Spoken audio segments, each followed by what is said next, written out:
कि cervical cancer के जो मरीज़ हैं 35 से 40 साल की उम्र के बाद ही उनको होता है। तो अपने आपने केवल अगर सही एज पे केवल स्क्रीनिंग भी अगर शुरू करवा दी, तो वो वायरस मिल गया हमें अगर, तो फिर उसके लिए ट्रीटमेंट करवा लो।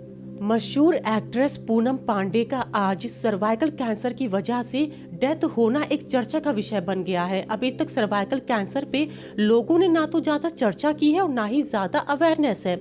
आखिर क्या होता है सर्वाइकल कैंसर और इससे कैसे हो सकती है मृत्यु, यही जानने के लिए आज हम आ गए हैं अपोलो मेडिक्स में, जो कि लखनऊ में है। और यहाँ पे डॉक्टर अनिमेश अग्रवाल जी हमारे साथ हैं, जो यहाँ पे ऑन्कोलॉजी डिपार्टमेंट में है और यहाँ को लीड भी करते हैं। आइए इनसे बात करते हैं कि क्या है सर्वाइकल कैंसर, क्योंकि सर लगातार सर्वाइकल कैंसर के मरीजों को ट्रीट कर रहे हैं। सर आपका बहुत बहुत स्वागत है। धन्यवाद, thank you for asking me. Sir हमारा पहला सवाल यही है, क्या है सर्वाइकल कैंसर और कैसे होता है? तो सर्वाइकल कैंसर बेसिकली यूट्रस यानी बच्चेदानी जो होती है उसके निचले हिस्से में जो एक छोटा सा एक रास्ता होता है विच ओपन्स इनटू द वेजाइना और द बर्थ कनाल। तो वहाँ पर जब कोई वायरस का एक पर्टिकुलर वायरस होता है, ह्यूमन पैपिलोमा वायरस HPV, तो वो इन्फेक्शन अगर कोई बन जाए और वो सालों तक अगर पड़ा रह जाए तो वही आगे चल के उसमें रिस्क होता है कि वो सर्वाइकल कैंसर बन जाए। जानना चाहेंगे कि क्या गांठ भी सर्वाइकल कैंसर में आती? कुछ लोगों को बच्चेदानी में गांठ बताई जाती, क्या वो है? नॉर्मली जो बच्चेदानी की गांठ की बात हो रही है that is usually a fibroid, तो वो अलग चीज़ होती है। और हम जिस चीज़ की बात कर रहे हैं वो बच्चेदानी के एकदम निचले हिस्से में अंत में जो मुंह छोटा सा एक रहता है, वो पतला सा रास्ता होता है, उसकी हम लोग बात कर रहे हैं। तो सर्विक्स में जो गांठ होती है वो अलग होती है, एंड सर्विक्स की जो गांठ होती है उसके लक्षण भी अलग होते हैं। सर्वाइकल कैंसर के क्या लक्षण होते हैं? इन केस किसी को होता है, कैसे पहचाने लक्षण?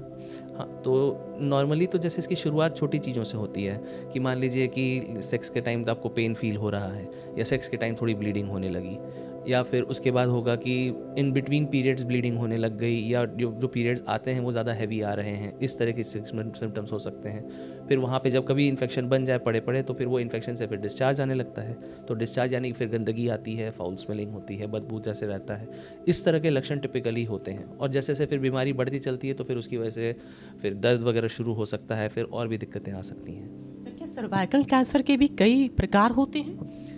वैसे तो प्रकार होते ज़रूर हैं, पर उन प्रकार में प्रैक्टिकली स्पीकिंग एक मरीज़ के लिए डिफ्रेंशिएट कर पाना उतना प्रैक्टिकल नहीं हो पाएगा। वो आप जब डॉक्टर से मिलोगे तो डॉक्टर जो चेकअप करेंगे उसमें वो आइडेंटिफाई करके किस प्रकार के लिए क्या सही ट्रीटमेंट होगा आपको ज़्यादा बेहतर गाइड करेंगे। सर सर्वाइकल कैंसर की जो समस्या है महिलाओं को ही ज़्यादा होती है या मेल में ये बीमारी होने के चांसेस नहीं होते?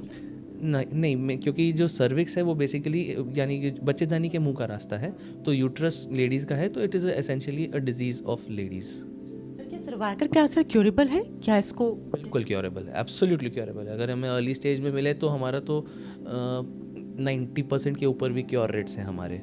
But even more than curable we should be talking about prevention करना है हमने इसका। तो हम लोग जैसे एक बात करते हैं प्राइमोर्डियल प्रिवेंशन, और एक दूसरा होता है एक्चुअल प्राइमरी प्रिवेंशन। प्राइमोर्डियल मतलब हम रिस्क फैक्टर को ही ना बनने दें, और एक प्राइमरी प्रिवेंशन होता है कि चलो अब जब रिस्क आ ही गया है तो फिर उससे फिर फर्दर होने से कैसे बचा जाए। हम ये जानना चाहेंगे कि आपके पास कितने केस आ रहे हैं सर्वाइकल कैंसर को, क्या एज होती है इसकी? टिपिकली देखा जाता है, एटलीस्ट इंडिया में हम लोग देखते हैं कि सर्वाइकल कैंसर के जो मरीज़ हैं 35 से 40 साल की उम्र के बाद ही उनको होता है। इससे पहले यंग एज में होना थोड़ा अनकॉमन है। ये जो वायरस वाला इन्फेक्शन है ये कई सालों तक जब प्रेजेंट रहता है तभी आगे चल के कैंसर बनता है, इसीलिए इसकी स्क्रीनिंग काफ़ी इफ़ेक्टिव होती है। आपने जो पूछा हम लोग कितने पेशेंट ट्रीट कर रहे हैं, तो जैसे हमारे यहाँ रेडिएशन फैसिलिटी है, रेडिएशन है, सर्जन्स हैं हमारे, तो radiation is one of the main ways of treating cervical cancer. तो अगर मान लीजिए हमारे दिन में 60-70 मरीजों का ट्रीटमेंट चल रहा हो, तो उसमें से आप मान सकते हैं कि एवरी सिंगल डे 60-70 में से 15-20 मरीज तो केवल सर्वाइकल कैंसर के होंगे। तो ये एक तो बीमारी काफ़ी कॉमन है बट ट्रीटेबल है, ठीक है। और गवर्नमेंट अपनी तरफ से कोशिश करती है, ऐसा नहीं है फैसिलिटीज़ नहीं है ट्रीटमेंट की, बट जानकारी की एक बहुत सॉलिड बहुत कमी है यहाँ पर। जो लोअर सोशो इकोनॉमिक स्ट्रेटा है उनके पास जानकारी कहाँ से आएगी, वो तो जहाँ पहुँचेंगे वहाँ जो मिल पाया ट्रीटमेंट वहाँ से वापस चले जाते हैं। सर बचाव कैसे हो सकता है? तो बचाव के लिए 2 मेन चीज़ें। सबसे पहला तो सर्वाइकल कैंसर स्क्रीनिंग, ठीक है। स्क्रीनिंग बड़ा सिंपल सा टेस्ट होता है, कोई भी गायनेकोलॉजिस्ट कर सकते हैं, पैप स्मीयर होता है। तो वो 3 साल में एक बार एटलीस्ट अगर आप करवाएं टिपिकली हम लोग बोलते हैं कि 35-40 साल की उम्र के बाद स्टार्ट हो जाना चाहिए। 3 साल में एक सिंपल सा टेस्ट होता है, OPD बेस्ड टेस्ट है, इनएक्सपेंसिव है, आप करवा सकते हैं, आप रेगुलर फॉलोअप में करवाते रहें। एंड अगर टिपिकली अगर 4-5 साल तक अगर वो 4-5 टेस्ट तक अगर वो नेगेटिव रहती है रिपोर्ट, तो फिर उसके बाद वो रिस्क चला जाता है। तो ये तो हो गया स्क्रीनिंग की बात। उससे भी इम्पॉर्टेंट चीज़ होती है वैक्सीनेशन।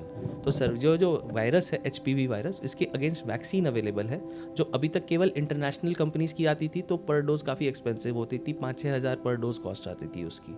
अब इंडिया में सेरम इंस्टीट्यूट पूना में उन्होंने अब एक इंडिजिनस वैक्सीन डेवलप कर ली है, जिसकी पर डोज कॉस्ट केवल 200 से 300 आती है। दिल्ली में केजरीवाल जी ऑलरेडी एक इसका पायलट प्रोजेक्ट चला रहे थे।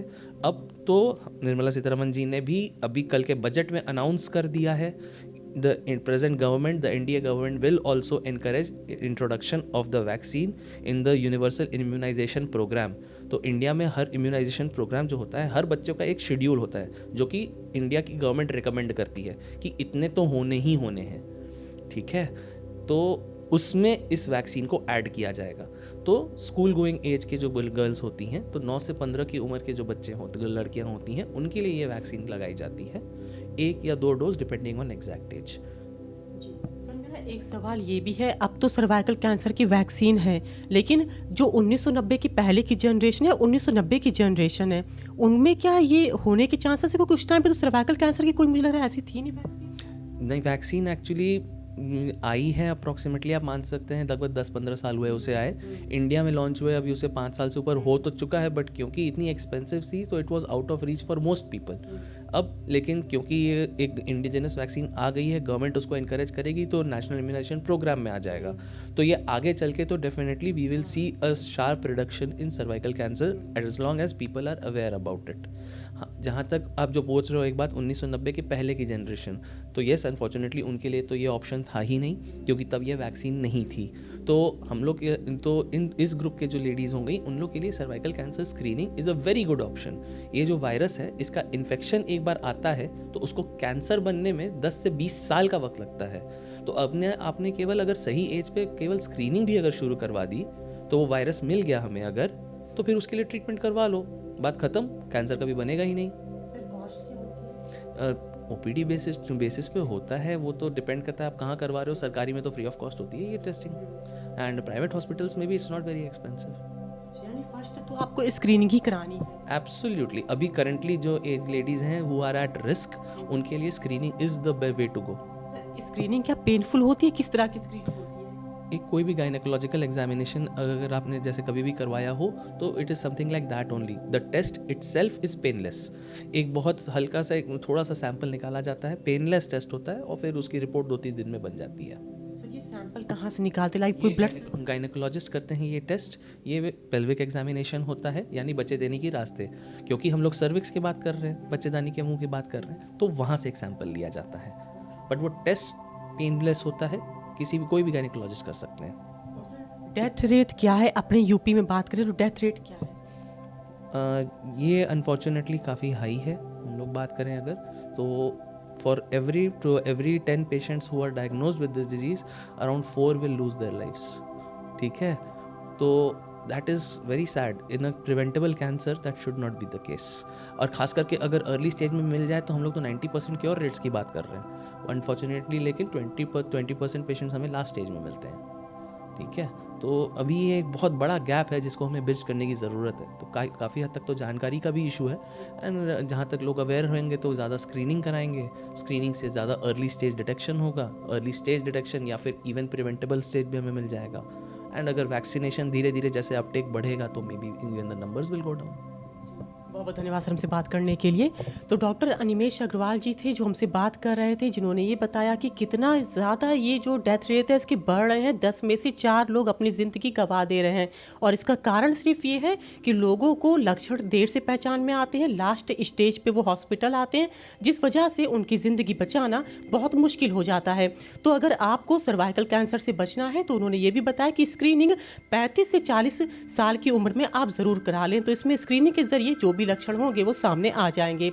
आपको बता दें कि जो मशहूर एक्ट्रेस हैं पूनम पांडे, आज उनकी डेथ हो गई और पूरे देश भर में ये चर्चा का विषय एक बार फिर छिड़ गया है, खासतौर पर महिलाओं के बीच की आखिर सर्वाइकल कैंसर क्या है। तो ऐसी और दिलचस्प जानकारी जुड़े मेरे साथ। मैं लखनऊ से अंजलि सिंह राजपूत, न्यूज़ 18।